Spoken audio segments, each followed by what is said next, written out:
Hello, Francis. Am I audible? Yes, sir. Yeah. So actually today is only the doubt class, so nothing new will be like. I have attached your that manufacturing.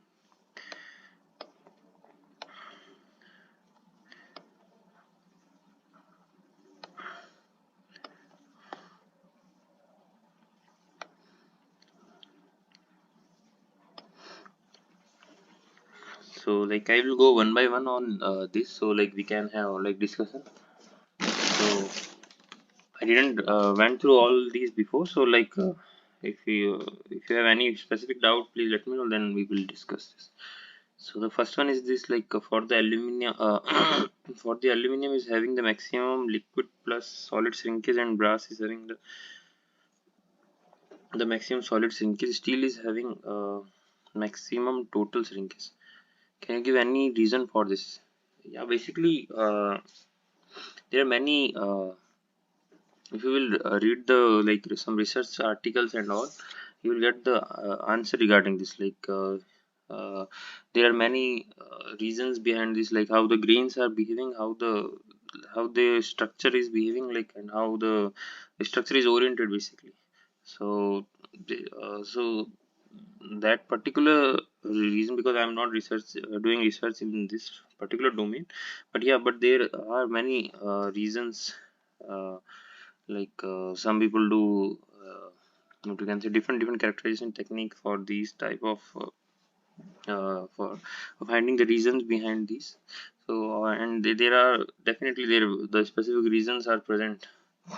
So you may directly go to Google Scholar and then find out the particular research articles regarding that, and then you will definitely be getting uh, the reason why they are like behaving like this. This is more of but I can say the major reason behind them is firstly the density is different for all these materials, and then the structural orientation, someone is like BCC, someone is FCC.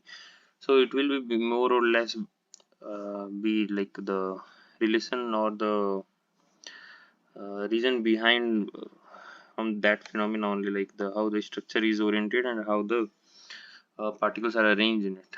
So, and but the specific answer you can search and then definitely note it down, but it will take a lot of time. So if you have proper interest and all, then you definitely can look it.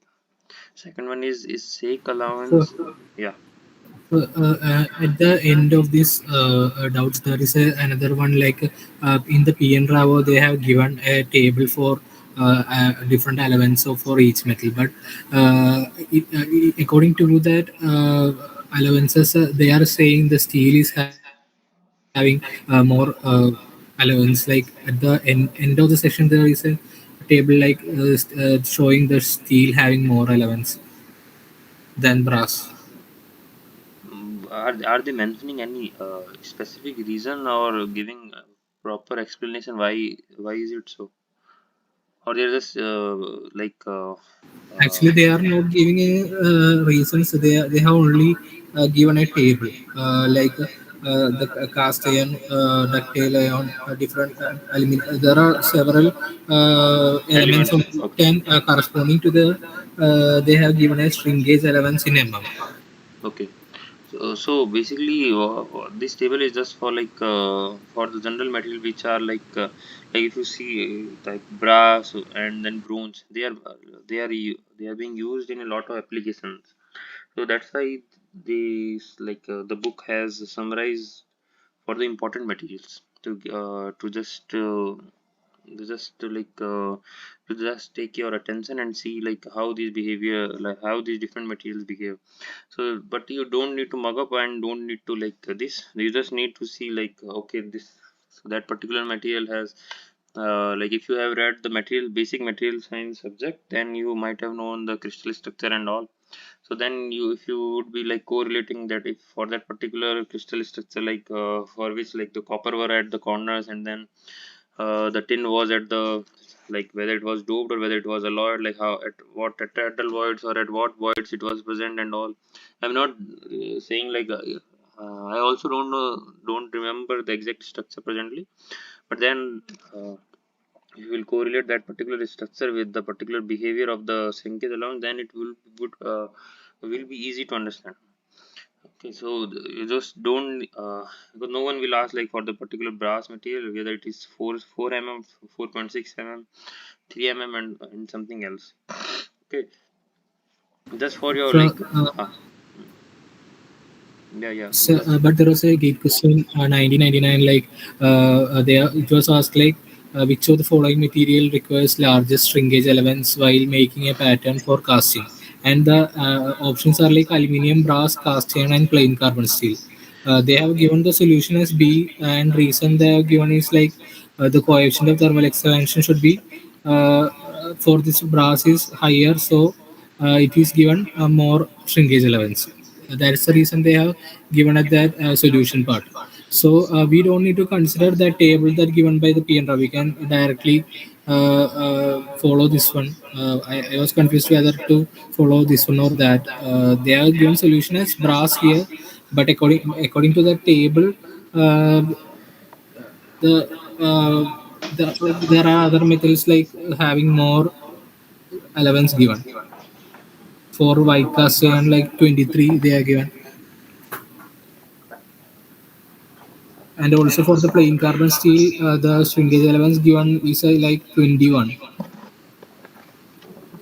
Okay, so but actually you want to ask like so is the answer is not matching with the from the book and the solution? Are you saying this?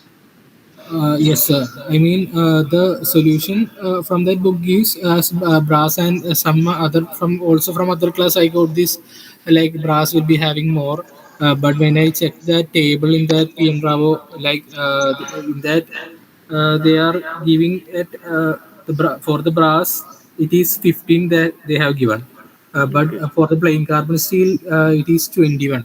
It may be that sometimes in books like generally it is not the case, but sometimes maybe it was mispublished and all.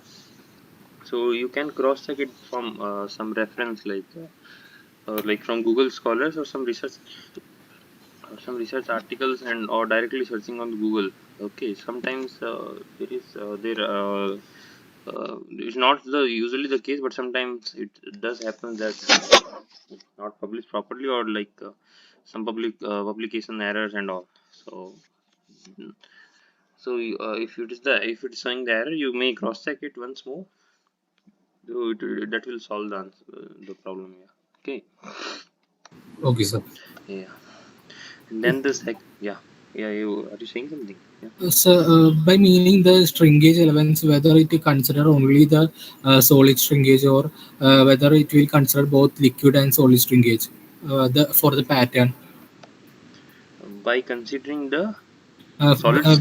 we are giving stringage elements for the pattern. So, is this covering only the solid stringage or is it covering both solid and liquid It stringage? is covering both. It is covering both. It's covering both. Okay. Yeah. Okay. Okay. Then the second thing is sake allowance given when in the absence of draft allowance? Is sake allowance. So if the draft allowance is given, then do we need to give sake allowance? Yeah, if depending upon the material basically. So sake allowance and draft allowance are two different things. Uh, Draft allowance is the tapering, and then sake allowance is for like to easily remove your material. So there is no like interference between these two. So both may or may not be given independently or like depending upon the basically the material.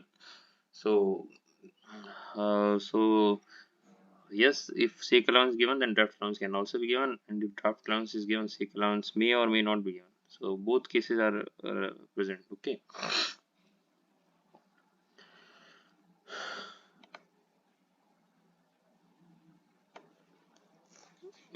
Is it okay? Uh, Yes, sir. okay.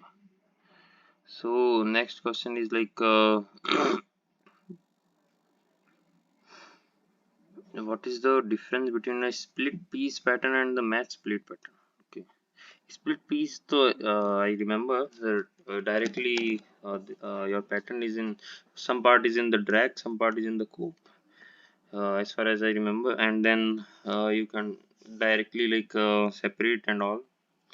And then in case of the match split pattern, there is a plate which follows your pattern. Uh, uh, and then there was one catch here. Uh, and split so split piece consisted of two pieces, and it divided your pattern in what you can say in two halves or lines. And then the what we say, in the match plate pattern, actually I think there was one plate which used to follow your pattern, and also it was for the maintaining the integrity and maintaining the strength of your pattern. That's why the plate was used to given. But still, if you have some other specific doubt, then and also there was one more difference actually.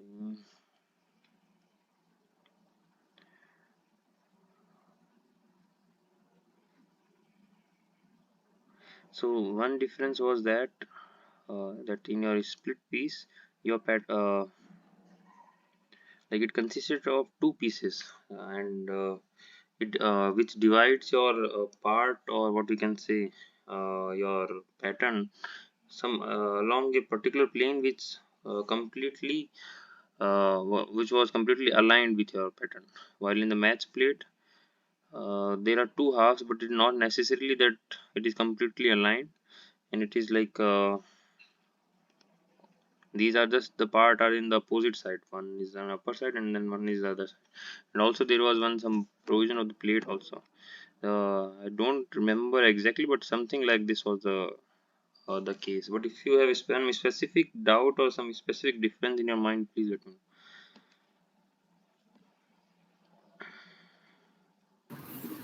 So actually, by meaning that split piece, they are actually they are connected using dowel pins, and but in the match plate, is it the main difference? The main difference is that split pattern A means gate and riser system at a single. actually your voice just cut off. Can you please repeat? Can you please repeat? So actually, is it like whether the match play pattern is having a intermediate member between the cope and drag, and split piece having only cope and drag? Are you talking about cheek plate? Yes, sir. There are some cheek plate for the complex castings, isn't it? So is it like Cheek plate can be given in both the cases. It is not the basically the difference. So cheek plate can be given in both the cases, but generally the difference, as far as I remember, so like split piece directly it consists. So I am reading from some reference. I just search it. So I am reading that reference. Split pattern, it consisted of two pieces dividing the part along a plane where the two halves align. Okay, and while in the match split pattern, the two halves are to the opposite side of a wood or metal plate. Okay, so in this match plate, completely your two halves of your pattern are in the opposite side of your plate, or maybe it's wood or metal plate. While in the split pattern, it consisted of two pieces, or it may not be the case that completely the one part is this side and another part is this side. Some particular plane which divides your pattern into different halves. It's not the case that it will be in completely symmetry. Okay, so now I found the difference. Okay, is it clear?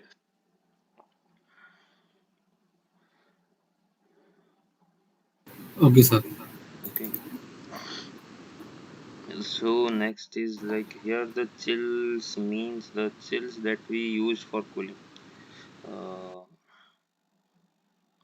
the defect that can be grouped under this category are hot tears and hot spot. Hot tears, since metal has low strength at higher temperature,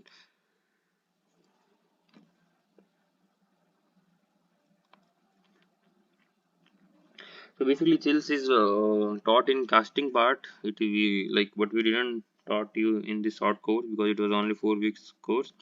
So chills are generally provided uh, for the solidification of your molten melt. So for uniform solidification basically. So they have some like a temperature lesser than your molten gas. So that's why they are termed as chills. So here the chills mean the chills that we used for cooling. We can say that we use it for cooling, but sometimes they have different applications also. So in a broader sense, you can say it. Is the red tail happened when the casting and mold sand were slips due to the expansion of the molds and is the slip cross lines? Can you explain me like what are you trying to ask?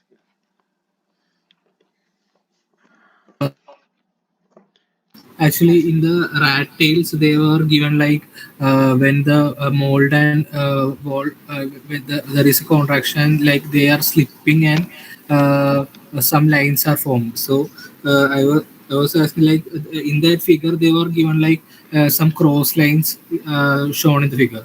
So is that cross lines actually meant by the rat tail? Cross lines. Like which Due to- cross lines are you talking about? Yes. Slip planes are you talking about slip planes and all? Not the slip planes, about the rat tail. So basically, red tail is not happen because of this. Red tails happens because of the compression failure of your mold cavity. So basically, when the excessive heat is provided to your molten metal, like which then this excessive heat causes your sand to expand.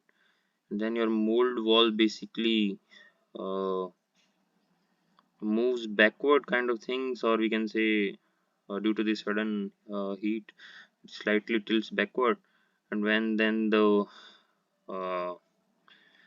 uh, this your wall gives away then the casting surface they have these marked lines. Okay, so basically this is due to the compression failure of your mold cavity.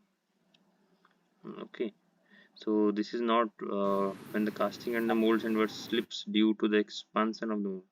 Expansion we can't say, but generally it is due to the we say that it is due to the compression failure. Okay. So the compression failure of the mold. Yeah, yeah. So, but if we are talking about that collapsibility, actually the collapsibility also mean that for easily contracting the mold walls need to give away that uh, so that it can easily contract without uh, collapsing the Yeah, cast metal. we say a lot of things are ideal and all, but in practical world nothing works ideally.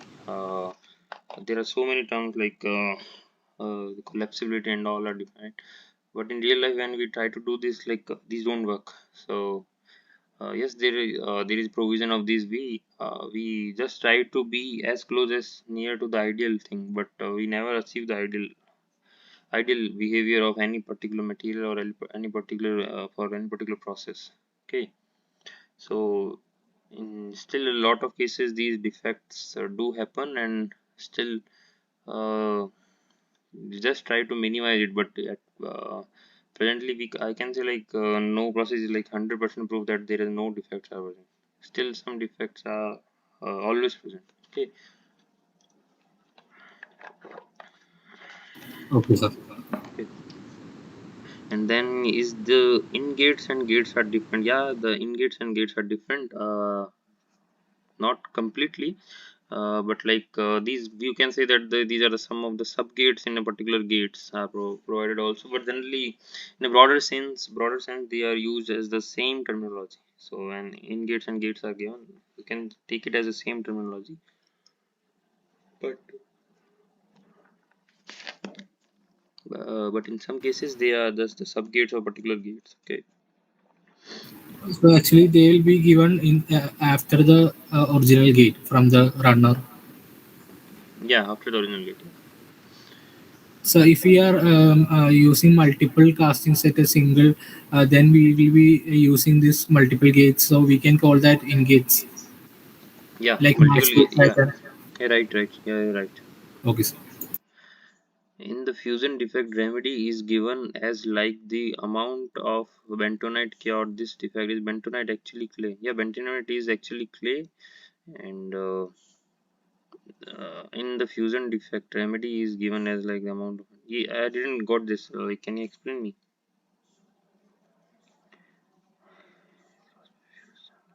So actually, in that below figure, they were given in that for the fusion defect, they were given as bentonite as the remedy for the defect. Like fusion defects as written like this is caused by the fusion of sand grains with molten metal, giving a brittle, glassy appearance on the casting surface. The main reason for this defect is that clay in the molding sand is lower refractiveness than the or that the pouring temperature is too high. There is a figure. Uh, Okay, okay, I got it. Okay. So there is some particular defect which is called as fusion. Okay, so bentonite is, yeah, is it is actually a clay, but the all the clays would have refractory characteristics. So it is saying that when your refractory characteristics is not up to the temperature which your molten melt is there, then what happens? The main reason for that, the clay in the molding sand is of lower than or lower pouring temperature. This is caused by the fusion of the sand grains when the molten, giving a brittle appearance. Okay, so what will happen? Uh, your clay is basically your aluminosilicate. So the alumina or silicate present in your clay will react to your surface sometimes of your molten melt, or they they are also, they at higher temperature they itself are not refractory and they are doing some reaction at a particular at that temperature, so due to which your molten melt surface is not like it is giving a brittle kind of behavior appearance. So so that is what he is trying to say. Okay. okay, sir. So actually, by adding the clay, whether we can increase the refractiveness. By adding the clay we can't increase the refractiveness. It depends upon the property of your clay. Refractiveness means it is inert and at higher temperature it won't like react. Like basically it is alumina or silica, aluminosilicates, and at the it is like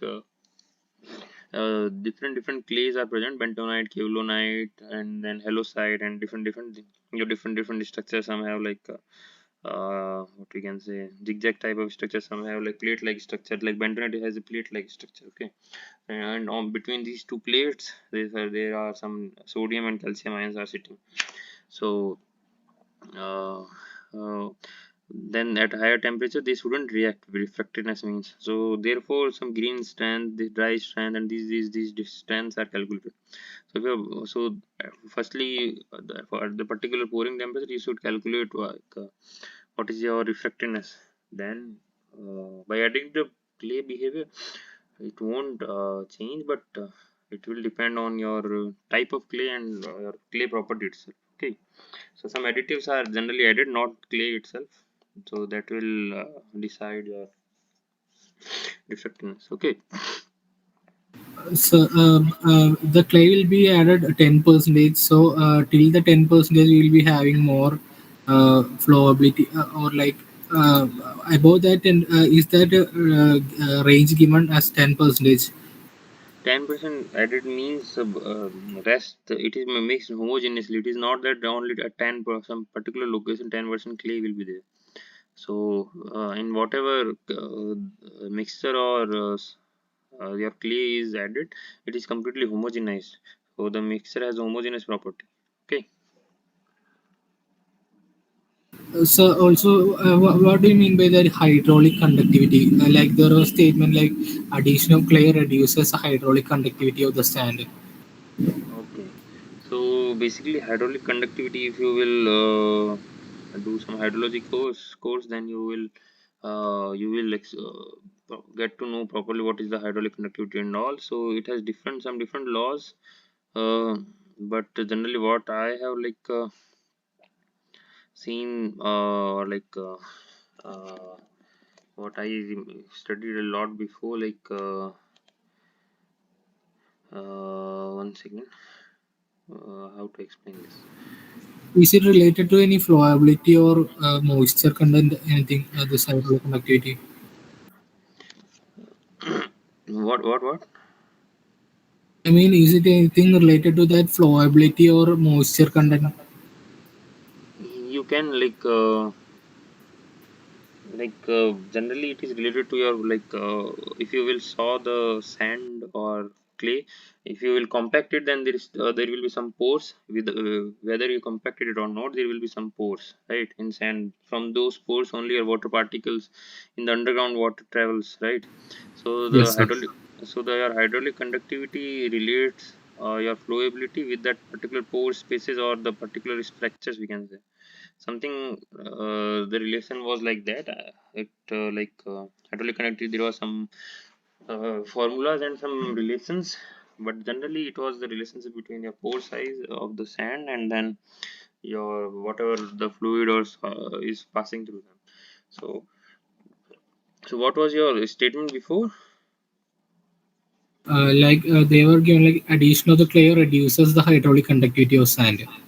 Okay, so it is because your clays very like if you see your clay, like in the first lecture I remember, like I told, your clay have very fine size, like around less than 100 micron or something, around 60-50 micrometer, while the gravels and all have 1 or 2 of the sizes. So lesser the your size, lesser will be the pore size, right?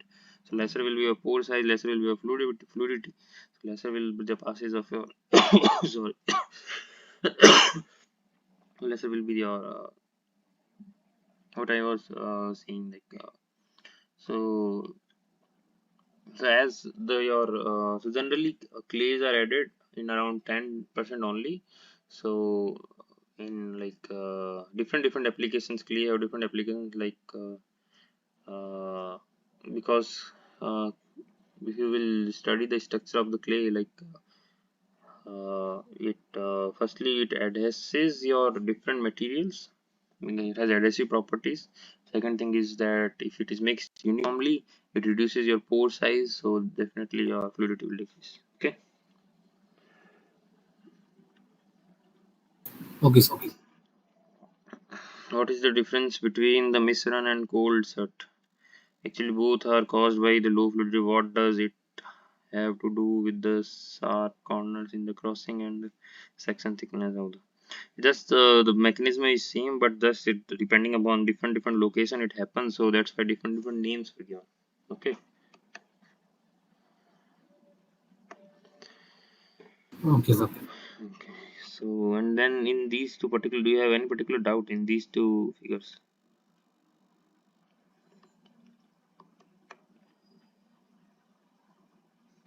So can you say again? I didn't understand what you said. So there are like two figures, Ah, one yes, sir. nine. Yes, sir. So Both is are there related. any particular doubt in these two? No, actually, it was given in that section. Like they were using for the thin section. This defect will be coming in that second image. Okay, okay. For the core design, the net force upward should be zero. For the core design, means which force are you talking about? So we will be using the core for that cavities inside the sand mold. So during the core design, do we need to find that net force equal to zero? Design should be based on that. I mean the hydraulic force from I mean the molten force from the liquid will be buoyant force will be upwards, and the weight of the core will be downwards, and it should be we will be fixing that core using core print, it will be stationary. It shouldn't be moving upwards as it. So will we be designing like net upward force equal to zero?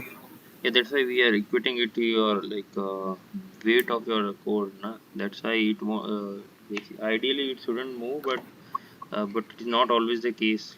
Sometimes we are not able to predict exactly, but uh, generally, yeah, it should be in the equilibrium. Okay. Okay, sir. Next is the why in the okay. There's so many questions. Okay. Okay, so next one is why in the permeability number the units are units of the volume and height and density are taken in the gram and centimeter. Is there any specific reason? It's just the standard like different standards are set like some US Bureau of Mines, some depending upon the country, like in the European part some use pounds, and while in some other part like they use different units, so it's not on in our hand like whichever country or whichever person has defined the permeability number he taken that unit, so and then it make become a standard, so we are just following it. Okay. Okay, sir. Is the refractive hardness and hot hardness of the mold same? Refractive hardness and the hot hardness can say they are same, but hot hardness basically your hot hardness basically at higher temperature what the material is showing your hardness, it is that refracted will be more or less the same, so we can say it is like kind of same thing only. Then for the match plate pattern it is said that we can use more than one pattern in on the single match plate, so if we use more than one pattern then the mold cavity made will be with more than one cast product, and so will it want it. Can you explain it to me? So it was like by using the match plate pattern, the machining charge will be too much high. Machining charges. Yes, I mean we are making the all the casts connected together, isn't it? Yeah, yeah, okay. So will it be leading to the more machining charge? Like if we are taking talking about the disadvantages or anything for the pattern. So it generally once the your die once your die or is made, like then you can make n numbers of patterns. Starting cost may be higher depending upon like how many gates and all are in that particular pattern. So then after that it won't be much for a continuous process, it won't be costing much. Like for the starting it may be somewhat different. Okay. Then for the cope and drag pattern and this match split pattern is the only difference, that the match split pattern will contain a gate with it and the other one don't, that we need to add other pattern for gating. Can say, but also depending upon the final product which we are getting, so you can just read the uh, for what particular material it is used or for what particular output it produces. Okay, then it will be better. I don't remember for what particular applications you read from the application perspective and the uh, utility of those two. Okay. Okay, sir. What is the main intention of using plate, or whether it is used to bear the weight? Generally, it is used to bear weight also, and then it follows your material so that it doesn't breaks and all. So one reason is that also. Then difference between the casting and molding. Sir, I understood that one. The molding means we'll be making the mold and the casting. Because you're the initial. Okay, okay. Will we use casting for producing the gears? Gears are produced from a lot of methods. One method is your casting, another is your powder metallurgy. Depending upon the particular application of your gear, they are like produced. Okay, so I don't know you will read powder metallurgy or not, the course powder metallurgy or not, but if you read, then if it is in your course, then only read. It is also a very big topic and all. So in powder metallurgy, like your gear will be manufactured from your powders itself. So then at higher, I don't know if it is in a subject or not, but then you will be comparing the your gates and all with different properties like casting powder materials. Then there was one forging and all different processes also are used for manufacturing gears. So then you may see like which one is better and which one is not. For what particular application, your casting gear will be better than your forged gears. For what particular application, your powder metallurgy gear is better than your this one casting. So they have different applications. So depending upon the application, they are being manufactured from different ways. Okay.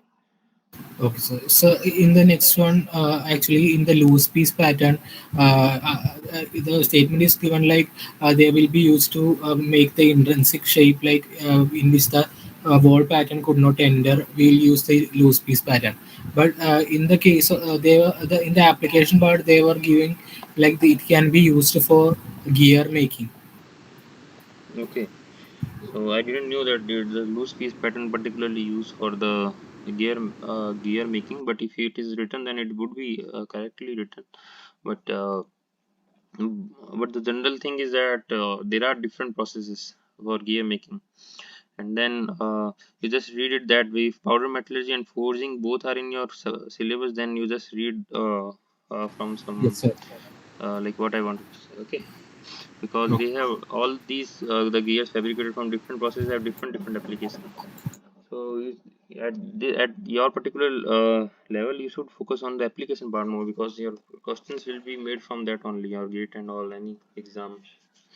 Okay, and then is will we use the loose piece pattern for making the L clamps and brackets? Since the bracket size or thickness is very low, shouldn't we use the follow board pattern?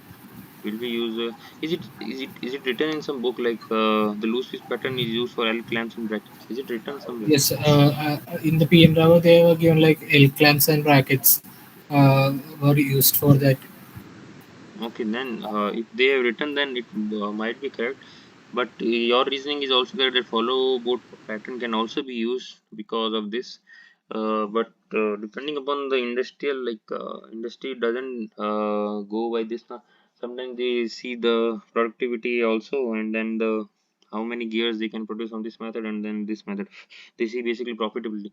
Sometimes in lab we design a process which is like giving 96 to 97% purity of particular element, but still they are not industrially feasible, because industry just want to use like one or two steps and then get some product. They don't want to make a product complicated and all.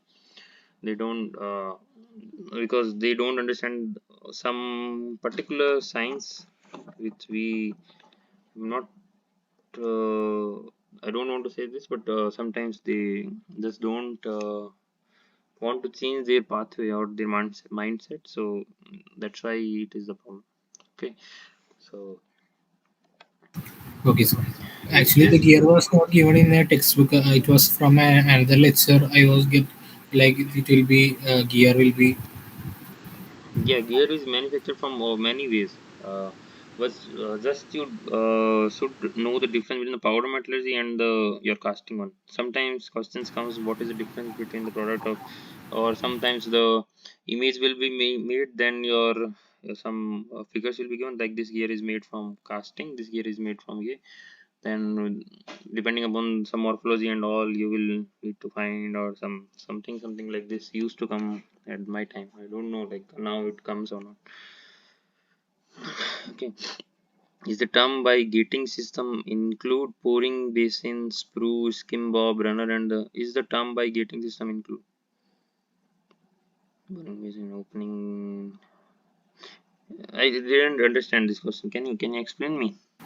Actually, by just saying there was a gate question like whether which one will be including this gate by gating system, which one we will include. I mean, from the sprue starting, we can say the gating system or only that opening to the cavity. I mean, first initially we will be having pouring basin, then we will be having sprue, then there will be a runner, and then the gate will be coming, isn't it? The small opening to the cavity. There is So some strainer also comes. I don't know whether where it comes. You read about strainer also. Strainer like used to strainer and skim bob also. Yeah, skim bob you have written.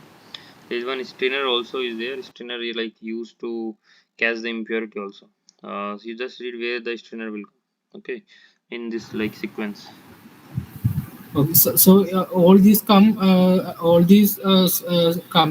called the gating system, or only that gating part No, no, gating system is completely this. Completely combines all this. combining all of this. Okay, sir. So and in that figure, it is written the for the pouring base in the 1.5D and 25 R as given here. Sir, is this any relevant formula needed for designing that pouring basin or the initial part of the sprue? Whether we are Basically these empirical formulas like will never be asked in your exam. They are just for the sake of understand. like what the industry is directly following.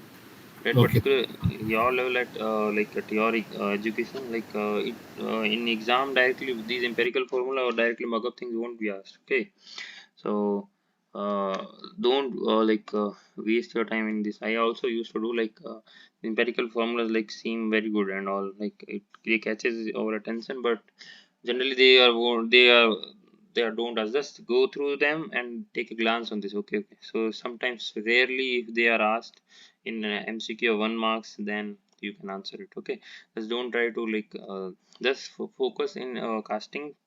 You just need to focus on these uh, solidification part, their mechanism, solidification mechanism, then your numericals of different pattern design, gating design numericals, and then all these processes applications only, majorly applications, not and some briefly like the what is the process and process parameter only. Generally this, then the casting is done. Similarly for other two, welding and all, welding you focus on different welding processes, not in I'm not saying you to don't read in depth. You do read in depth, but at final semester what will happen, there will be not only this subject but other 24 subjects will all also be there. Then when you will be revising all this, it won't be possible to revise in 1 day or 2 day, right? Because there will be so many things Yes, sir. you have already uh, read and all. So generally focus on what is the important part from now only for every subject. Like just see the previous paper of this casting. Like 80 to 90% probability will be there that paper questions will come from pattern design, gate design, application part of different different processes, and then simply one generally or that's force balancing. Okay, cope and drag all. And this is from this the casting around 80 90% will be done. Similarly you have to do this for welding and similarly for other subjects also. Just you should focus on what generally you should strongly focus on SOM, mechanics, and then mathematics, and then also your thermal part. Because a lot of questions will be. I'm not saying to ignore manufacturing. Sometimes manufacturing, on the manufacturing around 20 to 20 mark question come depending upon which IIT is setting the paper. But yes, manufacturing is comparatively easy than because they have fixed formula, they have fixed method, uh, and all. But mechanics and SOM, you do focus, and thermal part. You focus on these three subjects a lot. Give you a lot of time to this. Okay. Okay, sir. Okay, and then after that, if the runner is coming before the gate, then runner is coming before the gate, then can we take the velocity at the end of the screw gate velocity? It will be different, won't it be actually the runner velocity at the end? Yes, depending upon the diameter, and also at from the problem to problem at what from the problem you can see that yes, at the particular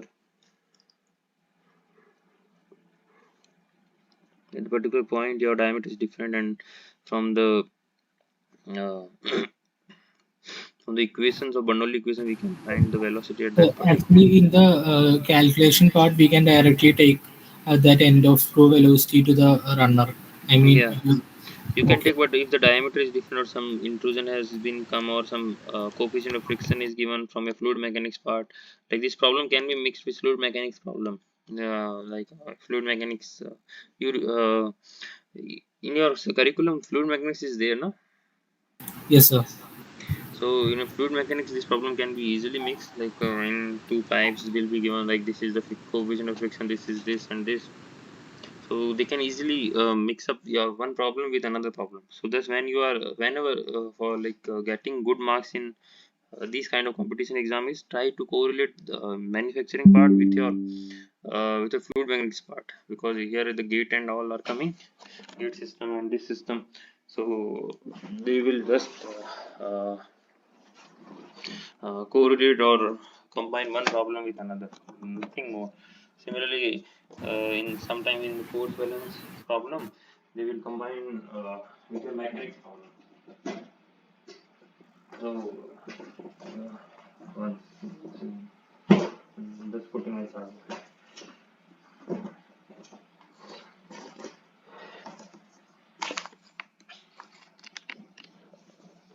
Okay, so just when you are reading this, try to search or find the problems uh, where they have used different aspects of your uh,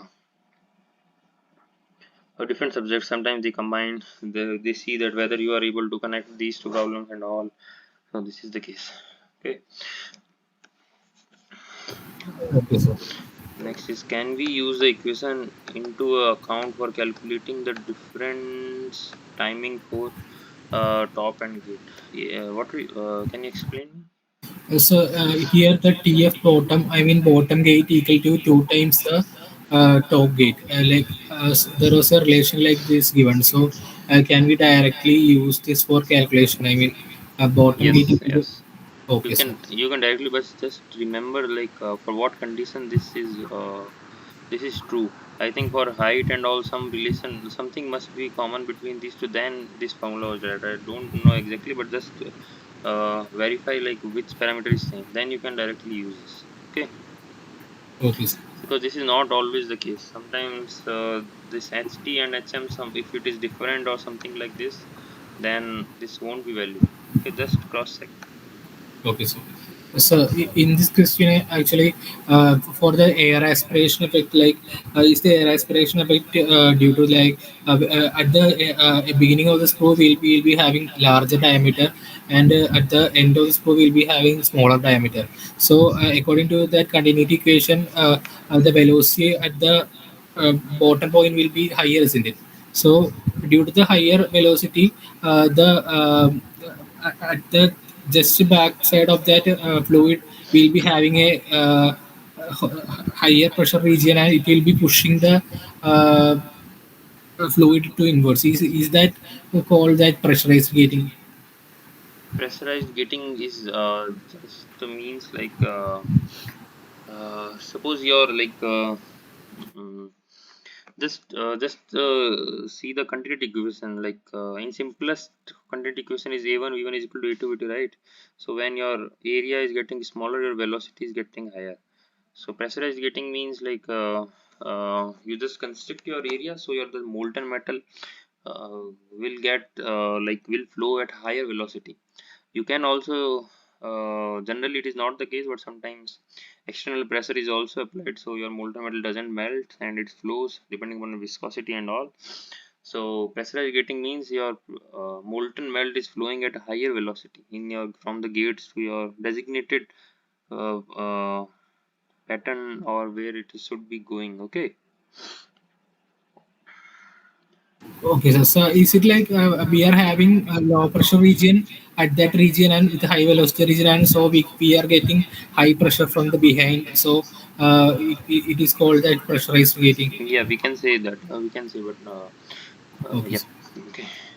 Even though there won't be an air aspiration effect,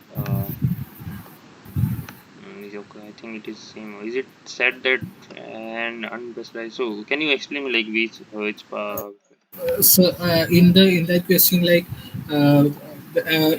the pressurized gating, we won't be using for the ferrous material. Is it like there is a chance of entering of the air from outside that cause the oxidation?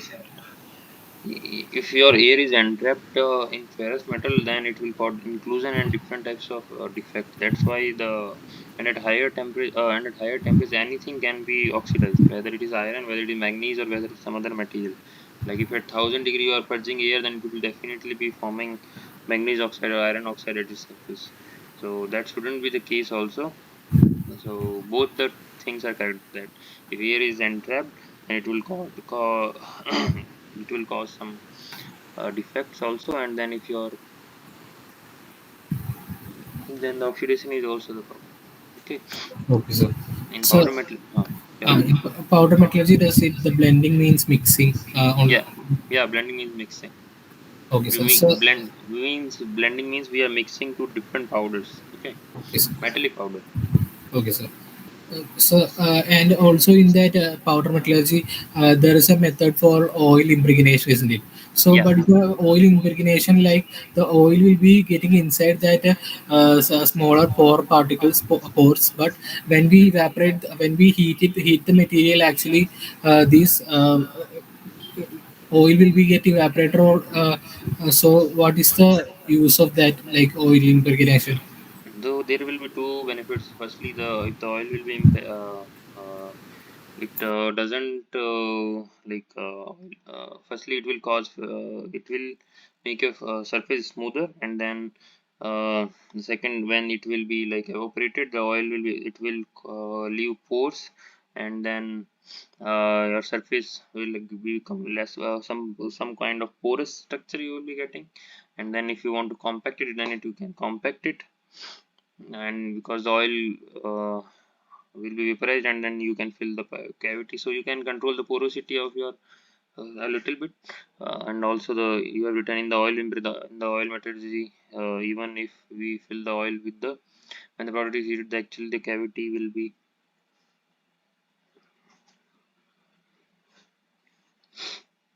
firstly it is the for the frictional properties, and then second is the what we say that your porosity you can control it. Okay. Okay, sir. Why it So, is said, yeah. can you go to the bottom? I mean, there was a draft 11's question at the bottom of that. At the last. Yes, sir.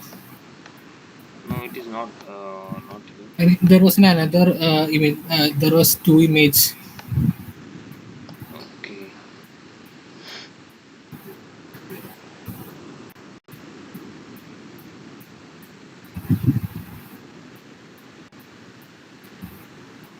Is this one? Is it the?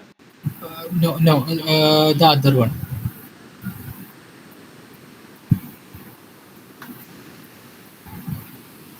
This is the I am having, and Okay, no, sir. there is Then it will be the first one, the second one. this one. There is a draft 11's part. I mean, this one is welding. This one. Okay. At the end of the session is a draft part. I'll see.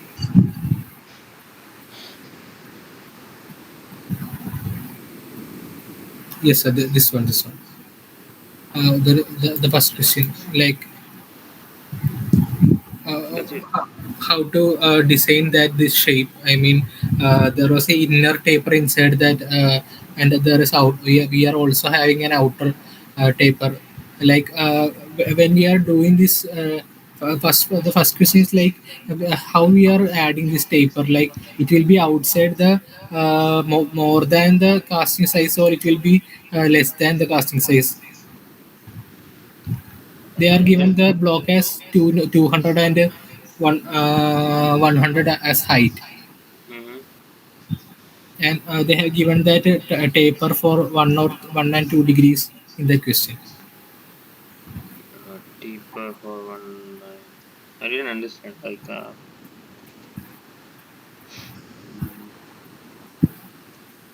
so firstly there is a from the A and B, like it is given that there is one image, and then we need to design this graph, right?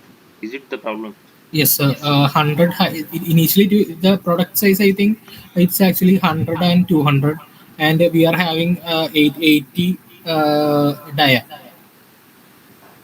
Okay. and they have in the bottom part of that there was a taper allowance they have given. Okay. If you can yes, in the question part they have given like assume the 1% taper for external and 3% for internal detail.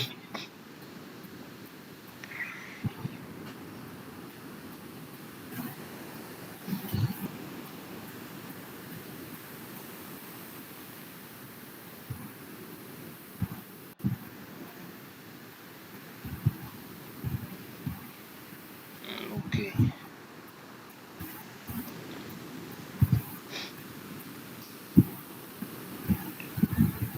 So first of all, we are actually if the block is like 200 and 201 height, then we will be giving taper outside that 100 width or 200 width, or it will be tapered to inside. Actually, I'm. Can you again send this problem like from the starting to the end? Can you again mail me? No, I will reply you in the mail. Okay. Okay, sir. Okay. Moving back to these doubts, let's wrap up now. These. Okay. Why it is said that we can't produce a product which cannot be molded using a powder metallurgy? Actually, can you explain me this? There was a statement like we cannot mold any metal which cannot be powder metal, which we can make using powder metallurgy. Well, by powder metallurgy, we can make any kind of material. Now, yeah, 3D printing uses different procedure, different methodology. Yeah, complete different things. Different and powder metallurgy. Previously, when 3D metallurgy, 3D printing was not there, then maybe that statement was there. Presently, it might not be the case. Okay, sir. Then, will we use this equation to calculate the stress? When will we use the matrix equation? Yeah, sometimes this equation is important. We do use in when you will be reading the SOM. Then sigma cos square theta. Yeah, sometimes we use sometimes we used to use, but generally, uh, mm, what we can say. Generally, you go for the matrix part only, because if you know the matrix part, then you can directly multiply, and then you can get these equations directly. So right, so just Yes, multiply these. yes, sir. You just remember the matrix part, because sometimes it is asked in the matrix part itself. What is the difference between the engineering shear strain? Engineering shear strain and true shear strain, I think. Sir, it was actually not actually the true value. I mean, actually, I got this one in the strain metrics. They were given like epsilon was given divided by two, and